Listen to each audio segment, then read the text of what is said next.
Okay, so the last part of cash flow statement is to understand what is FCFF and FCFE, which are free cash flow to firm and free cash flow to equity. तो FCFF और FCFE क्या होते हैं और वो समझना क्यों जरूरी है? Let's understand both. FCFF basically means free cash flow to firm. Try to understand this as a concept of घर वाला and बाहर वाला. It is very simple then. When FCFF आप जब समझ रहे हो, FCFF मतलब फर्म, यहां पे भले ही आप डेट होल्डर हो या इक्विटी होल्डर हो, दोनों ही घर वाले हो, right? So all the cash flow that is moving in and out of the home irrespective of the fact that कि मैं डेट होल्डर हूं या इक्विटी होल्डर हूं, तो उसको FCFF बोलेंगे. मतलब इक्विटी वालों के साथ और डेट वालों के साथ अगर कुछ लेन देन हुआ है तो वो घर के अंदर ही हुआ है और उसको हमको टेक इनटू अकाउंट नहीं करना है. वेयरएज FCFE में हम मानते हैं खाली इक्विटी शेयर होल्डर ही घर वाले हैं, डेट होल्डर बाहर वाले हैं. So all the transaction with the debt holders are taken into account to understand कि घर वालों का कितना फ्री कैश फ्लो है. Let's try to delve deeper this into this. FCFF free cash flow to firm, वहां पे हम क्या लेंगे? नेट इनकम, हमारा जो प्रॉफिट है उसमें हम ऐड कर देंगे all the non cash charges, depreciation, amortisation, impairment अगर कुछ है तो उसको ऐड कर दो. Then you add interest payment after taking into account taxes. मतलब इंटरेस्ट पेमेंट हमने ऐड क्यों कर दिया? क्योंकि डेट होल्डर तो घर वाले ही हैं, अगर उनको कुछ पेमेंट दिया तो वो मानेंगे ही नहीं कि घर से बाहर गया पैसा, घर के अंदर ही रिवॉल्व हुआ है ना. सो वो उसको वापस ऐड बैक कर दो. It is not a transaction for FCFF. पर अगर हमने कुछ फिक्स्ड कैपिटल इन्वेस्टमेंट किए हैं या वर्किंग कैपिटल इन्वेस्टमेंट किए हैं तो उनको डिडक्ट कर दो. Why? Because the fund has moved out. If I have bought any asset और I have parked some money in terms of working capital, तो उन दोनों को माइनस कर दो. So this will tell you कि कितना कैश फ्लो छूट रहा है for the firm to utilize to pay off equity shareholder and debt holders, right? ये समझ में आया? FCFE में क्या करना है? FCFE free cash flow to equity में हमको ये समझना है खाली इक्विटी ही घर वाले हैं, डेट होल्डर बाहर वाले. So transactions with the debt holders will also be taken into account. तो अगर हमने उनको कुछ इंटरेस्ट दिया है तो वो माइनस हो जाएगा. अगर हमने उनसे कुछ बोरोइंग्स लिया है, सिंस बोरोइंग्स लिया है तो कैश अंदर आया है, so that will be added. So this is what we have taken. CFO में which is cash flow from operating activities, इसमें ऑलरेडी इंटरेस्ट माइनस हो चुका है तो हम लोग उसको एड बैक नहीं कर रहे. इंटरेस्ट माइनस हुआ है वो ठीक है. और अगर कुछ हमने नेट बोरोइंग्स किया है तो वो ऐड कर दो. CFO में वर्किंग कैपिटल चेंजेस ऑलरेडी आ गए हैं बट फिक्स्ड कैपिटल चेंजेस नहीं आए हैं तो उसको माइनस कर दो, राइट? अगर मैं यही वाला फॉर्मूला इसमें अप्लाई करना चाहूं, so what I will do is I will not take into account this and I will not take into account, इसमें बस नेट बोरोइंग्स ऐड कर दो. So FCFF minus interest payment plus net borrowings करोगे तो FCFE पे पहुंच जाओगे, right? So FCFF मतलब जहां पे डेट होल्डर और इक्विटी होल्डर दोनों ही घर वाले थे, अगर हमको खाली इक्विटी वालों का देखना रहेगा तो डेट होल्डर के साथ जो भी ट्रांजैक्शन हुआ है उसको इरेज कर दो, विच इज इंटरेस्ट वाला जो पोर्शन है उसको माइनस कर दो since I have paid interest, और जो भी बोरोइंग्स मैंने लिए हैं वो ऐड कर दो. So you will reach to FCFE, right? So house में कितना फंड आ रहा है, कितना फंड बाहर जा रहा है, वो कॉन्सेप्ट से समझोगे तो it will be very easy to understand, right? अब ये इंटरेस्ट में 1 - T क्यों करते हैं वो समझ लेते हैं. देखो, इंटरेस्ट पेमेंट अगर कहीं पे भी होता है तो आपको टैक्स का बेनिफिट मिलता है, राइट? आपको एक खर्चा दिखाने मिल गया जिससे कि आपको टैक्स कम भरना पड़ा सिंस प्रॉफिट कम हो गया है. बट अगर आप इंटरेस्ट नहीं दे रहे हो, so your tax liability will increase commensurating to the taxes on interest. जितना इंटरेस्ट पे टैक्स देना आपका बच रहा था वो आप देने आ जाएगा.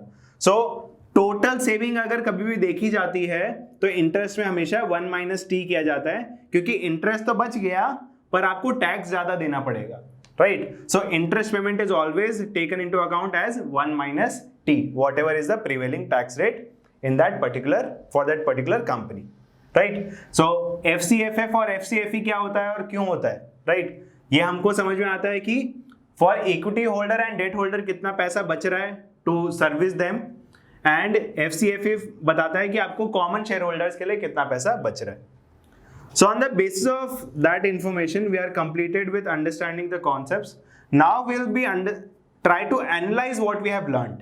ठीक है, जो हमने कैश फ्लो फ्रॉम ऑपरेशंस बनाया, cash flow from investing activities बनाया, फ्रॉम फाइनेंसिंग एक्टिविटीज बनाया, उसको if we have to analyse that information in terms of ratios, there are two primary ratios that we can take into account, which are performance ratio and coverage ratios. Performance ratio मतलब क्या?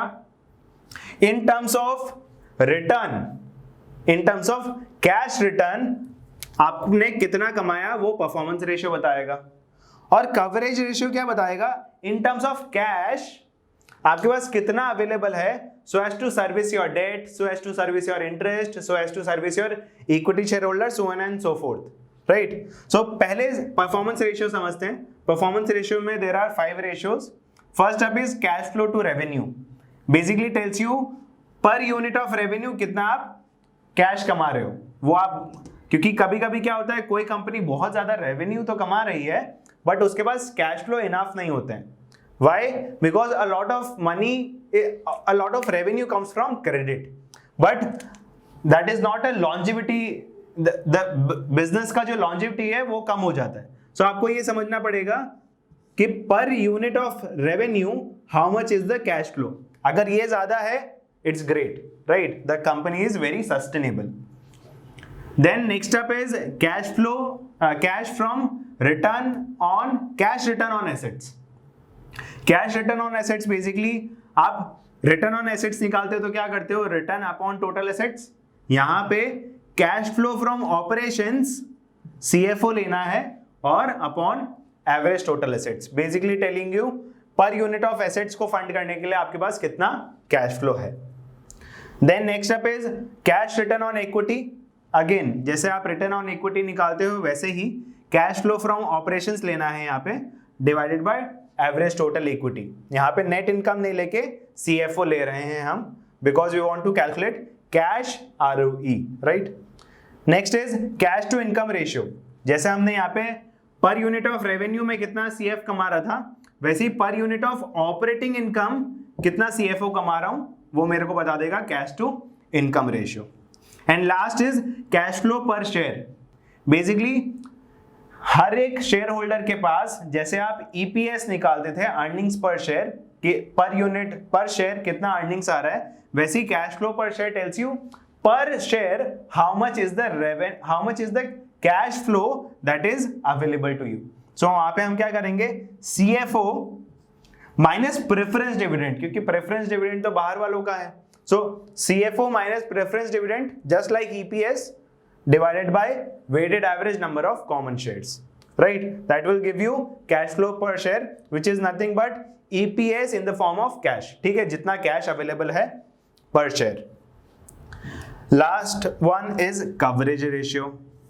Coverage ratio, like I told you, interest payment के लिए, date payment के लिए, equity को payment के लिए आपके पास कितना कैश अवेलेबल है वो बता रहा है.